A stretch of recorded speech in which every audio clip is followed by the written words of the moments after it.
Muito bom, mas nós não vamos terminar. Está longe ainda de terminar aqui, ó. Vamos voltar aqui para a lição. Não podemos ignorar a situação social dos menos favorecidos e pensar que, dessa forma, estamos adorando a Deus em espírito e verdade. Olha que coisa mais magnífica, né? Se ela nega um salgado para uma pessoa e depois ela vai lá no altar adorar a Deus. Eita! Que louvor que vai subir, que oração que vai subir, você tem lá? Tem! Porque ela não vai ficar mais rica e nem mais pobre com salgado. Mas a palavra também foi muito direta. Eu estou com muita fome. Eu estou com muita fome, me dá o que comer. Aí depois faz igual um testemunho que eu vi. Um dia eu conto, agora não dá tempo, mas eu conto. Eita, esse testemunho é forte demais. Agora eu só quero ler aqui o que não está na revista de vocês.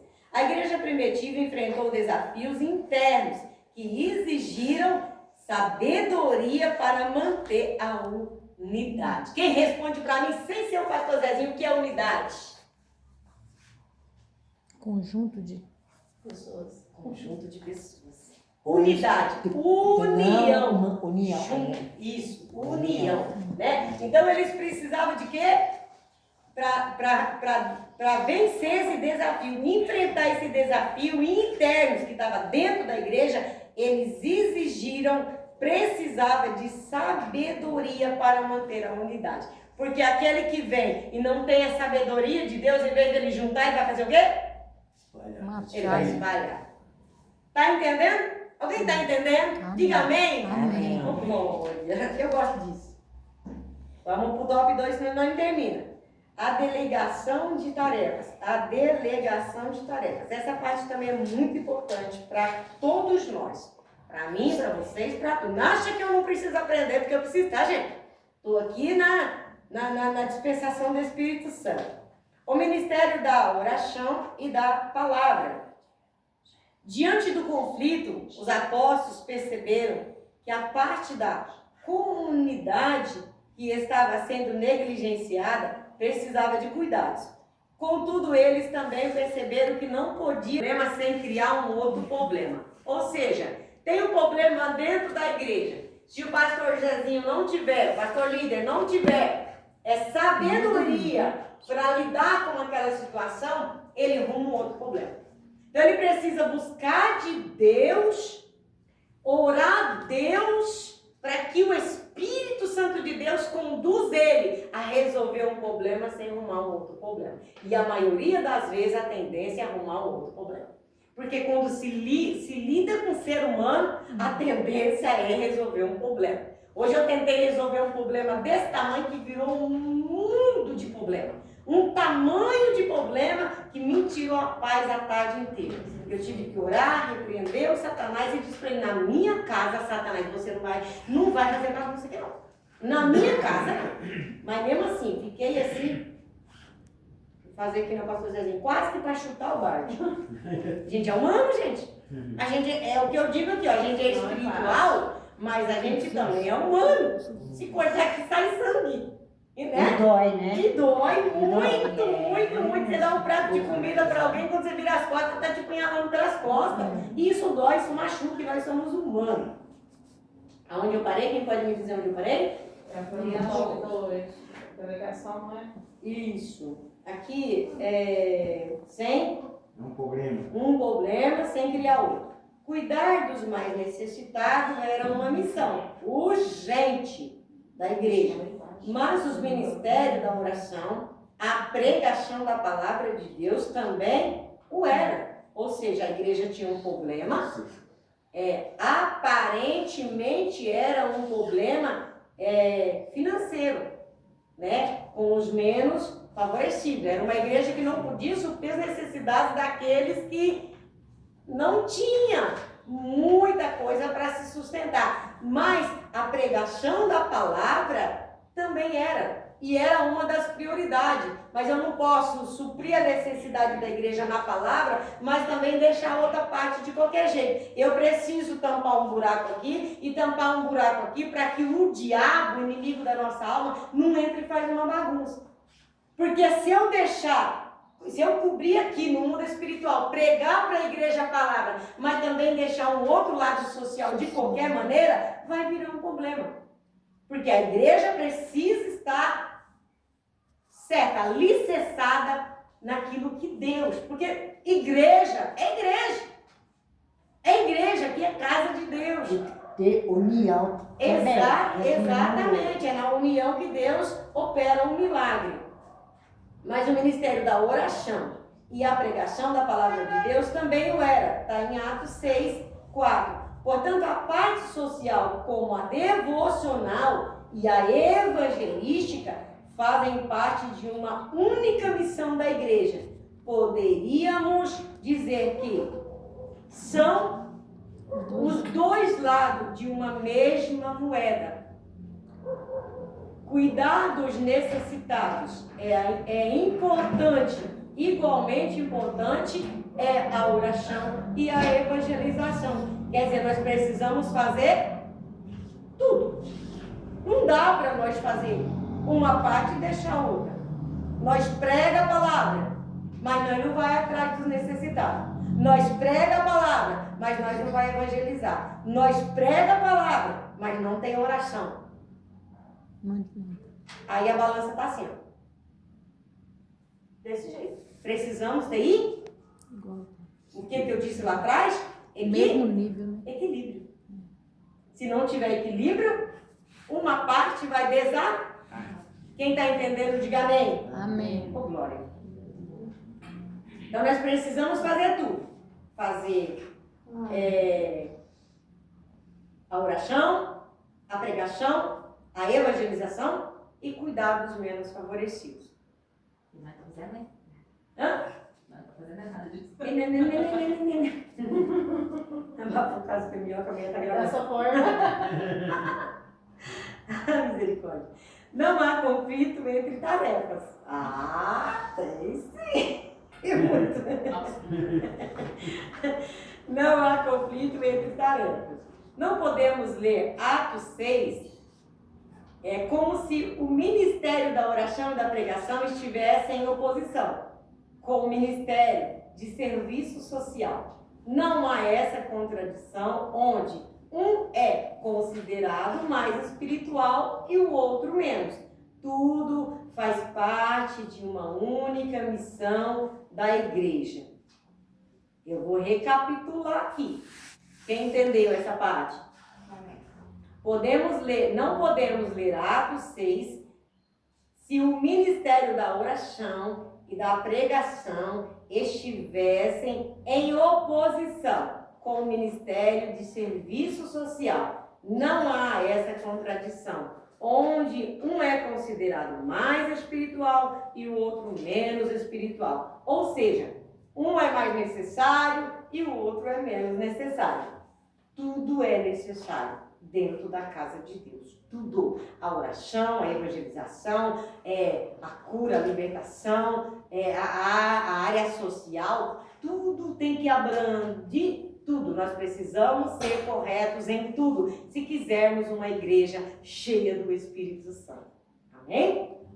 É um conjunto. Tudo faz parte de uma única missão da igreja. Assim, se a igreja ora e prega, mas não cuida dos necessitados, ela falha em sua missão. Da mesma forma, se a igreja se tornar apenas um centro social, negligenciando a oração e a pregação da pregação, ela perde a sua essência, deixa de ser igreja de Cristo, por isso também falha em sua missão.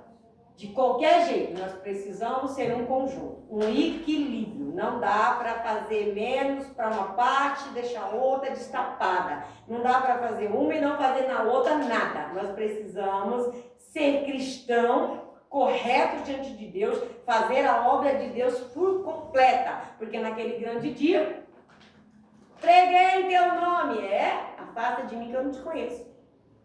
Eu curei os enfermos, repreendi demônios, afasta de mim porque eu não te conheço. Não esteve de acordo com a minha palavra, não viveu aquilo que eu mandei. Está escrito ali a palavra de Deus. Minha Bíblia deve ter por aí, eu não canto no carro, mas eu estou aqui, ligadinha aqui, Em nome de Jesus. Assim se a igreja ora e prega, mas não... já, isso aqui eu já li. Diaconia. Diaconia. O parecer dos apóstolos... Gente, ninguém vai... minha água tá aqui. Eu ia perguntar se ninguém ia me dar água, mas eu mesmo posso.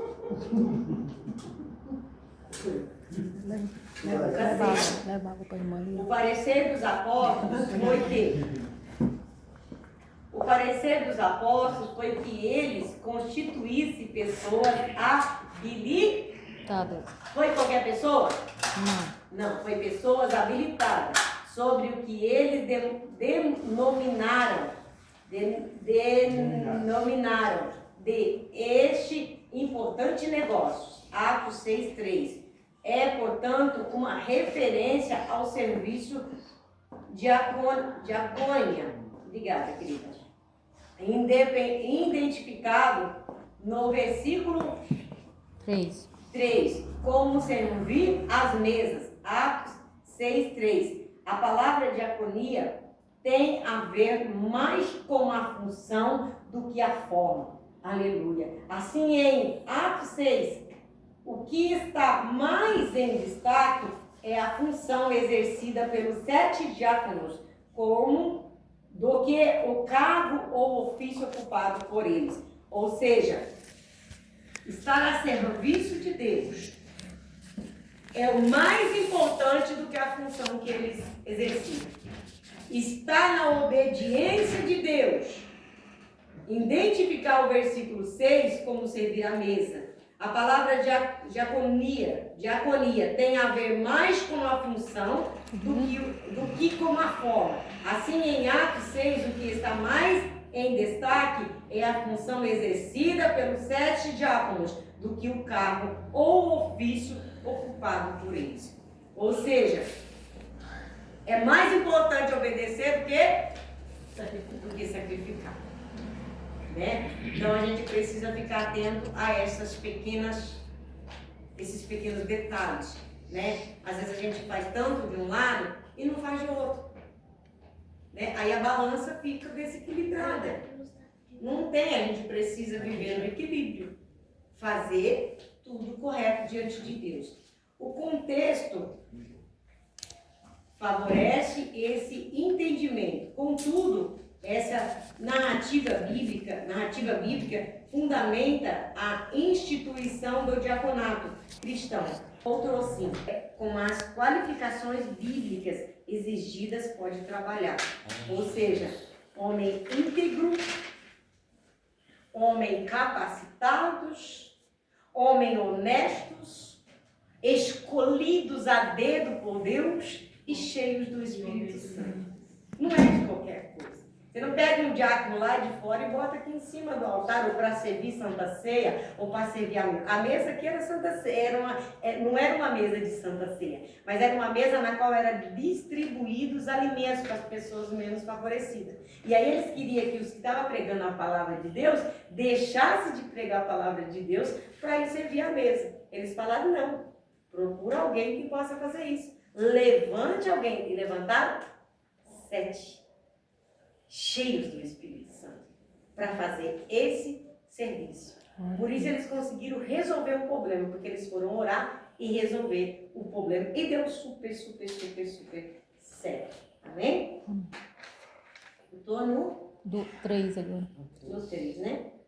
Isso. Privilegiando o caráter nas exigências das qualificações exigidas pelo exercício. A reputação. Cheios do Espírito Santo e de sabedoria, aos quais constituamos sobre este importante negócio. Servir à mesa era importante, cuidar das viúvas e dos órfãos era muito importante, fazia parte da igreja, do corpo de Cristo. Então eles não poderiam colocar ali qualquer pessoa, qualquer tipo de pessoa. Tinha que ser alguém com um caráter íntegro, para fazer aquele negócio, para fazer aquele importante negócio que está em Atos 6:3, precisava ter cuidado de escolher diante de Deus. E eles foram escolhidos 7 varões cheios do Espírito Santo e com caráter nato, né? Porque um homem cheio do Espírito Santo, ele tem tudo para ser um homem de caráter. Aos quais continuamos sobre este importante negócio, Atos 6:3, nós já lemos, aqueles que iriam cuidar das mesas deveriam ser pessoas de boa reputação. A palavra boa reputação traduz o termo grego nartiero, que significa testemunha ou martis, quer dizer uma pessoa autêntica, honesta, correta e que não negocia valores. Eu ainda disse assim, euzinho, para exercer a função da diaconia. Às vezes pensamos que essas exigências eram apenas para os dias bíblicos, o que evidentemente é um equívoco se para aqueles que se dedicariam apenas em servir as mesas, isto é, os diáconos, era exigido boa reputação. Então, o que dizer dos pastores que cuidam de todo o rebanho? Agora pensa comigo. Se para servir as mesas, os órfãos, para servir as viúvas, precisava ser dessa maneira aqui, íntegro, cheio do Espírito Santo, né? E a palavra diz aqui, ó, o finalzinho aqui, imagine o que um pastor que cuida de um rebanho precisa ser. Se para servir a mesa, precisava de tudo isso. Para levar uma pessoa ao céu, pregar o evangelho de Cristo, o que um pastor precisa ser? O que uma missionária precisa ser? É de qualquer jeito? Não é de qualquer jeito. Né? Para esse negócio precisava tudo isso. Agora, para levar um rebanho, então, o que dizer dos pastores que cuidam de todo o rebanho de Cristo? Como ele tem que ser? Imagina como um pastor que Deus elegeu do céu precisa ser. O que uma mulher de Deus que prega a palavra precisa ser. Não é verdade? É muito sério isso aqui. Muito sério. Exercitando os dons. Essas pessoas encarregadas da diaconia, da igreja, além da exigência de boa reputação, devia ser cheia do Espírito Santo. Também não é de qualquer jeito. E de sabedoria, Atos 6:3. Defender a boa ortodoxia, isto é, a doutrina correta, era importante, mas incompleto.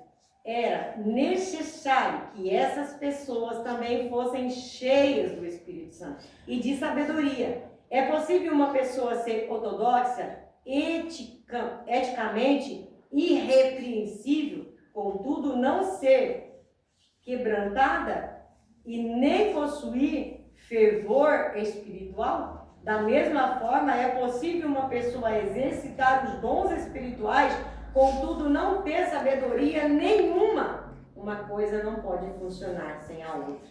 Entendeu? Certo?